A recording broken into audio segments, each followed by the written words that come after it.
Elizabeth, but we're going from Mamdani to Hillary Clinton because she's revealed that she's been dreaming about Donald Trump. Here she is speaking at an event saying that she's been dreaming about the day that Trump is gone. You know what this reminds me of is I wish that there could be like a huge national sound system. And we would all wake up and they'd say, "Attention, attention, we have found the problem and we have solved it. He is gone." Then she laughs and laughs. It's so bizarre. She thought it was a good idea to, one, say this, and then she posted it on social media. I mean, proud of the dream that she's had that Donald Trump is gone, speaking clearly to her TDS suffering audience. I mean, talk about living rent-free in someone's head. Look, it's kind of just sad at this point. The whole thing, I like the word you use, it's just bizarre.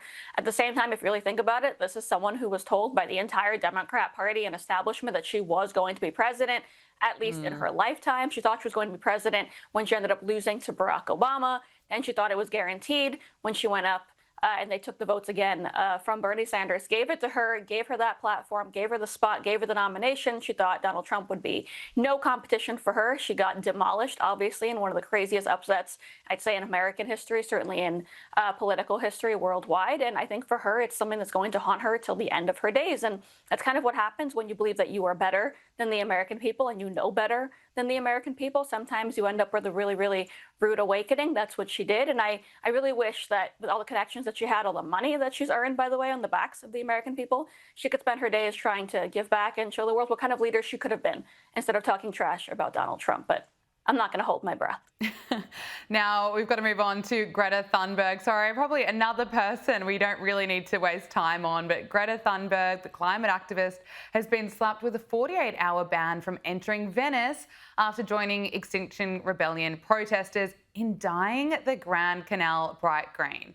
So she was fined, or reportedly fined, $172, and the group argued the stunt was designed to draw attention to the massive effects of the climate collapse. This does not surprise me whatsoever. I mean, what was Greta Thunberg supposed to do after Donald Trump, brokered the ceasefire deal in Gaza and between Gaza and Israel, bringing peace to the Middle East? What was Greta Thunberg supposed to do? Of course, she obviously tried to attempt to go into Gaza many times, claiming that she was kidnapped when she wasn't able to go in. So it was only a matter of time until she was going to go back to climate alarmism. You're right. I hadn't even thought about that with the war over, people not dying. She's bored. She doesn't even know what to do. She doesn't know what to lie about anymore. I guess, going around and dying bodies of water is the answer to all of her problems. That's another one that could spend her days giving back, right? There's a lot that you can do. It's Thanksgiving week here in America. Most of us are volunteering, thinking about what we're thankful for, giving back to our communities. This is someone else who has a lot of recognition, I'm sure a lot of money, a lot of connections. If there's a world out there you want to save, maybe spend your days feeding the homeless instead of pretending to be kidnapped by the Israelis, dyeing water green and screaming about God knows what. Oh my gosh. Every single day. It's just pathetic. But again, I thought she was 12 years old. I had to remind myself she's the age I was when I got engaged and was planning my wedding. I think it might be time to grow up.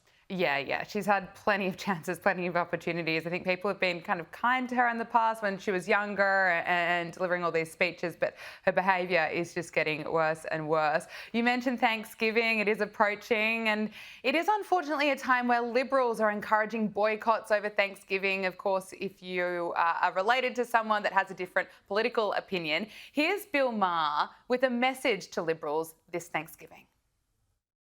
A new rule, happy Thanksgiving. I can't believe that even that now is a political issue.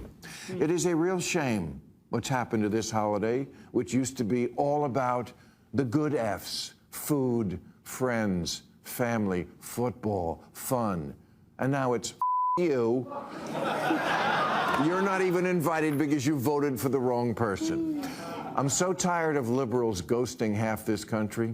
Conservatives do it too, but not nearly as much. Look, whoever's doing it, it's got to stop, because we're at a point now where politics has broken up more families than letting your wife see your phone.